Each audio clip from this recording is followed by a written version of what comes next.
So today I'm going to show you how to fix a leaking hose. So even if I tighten this up, it doesn't do me any good. It just keeps leaking. So there's a gasket in here that we're going to replace. First, we're going to shut this off. We're going to take the hose off.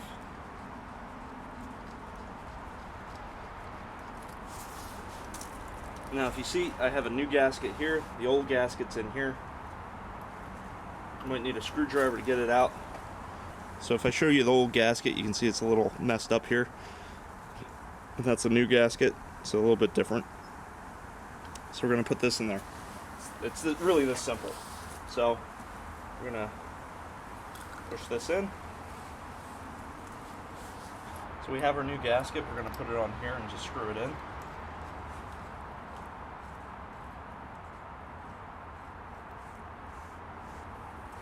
Tighten that up.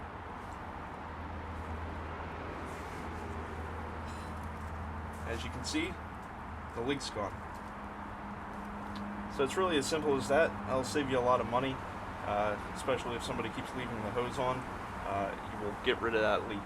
Alright, well thank you for watching. If you like do-it-yourself, easy to follow repairs such as this, please like and subscribe, and you'll see a lot more content on this channel that can help save you time and money.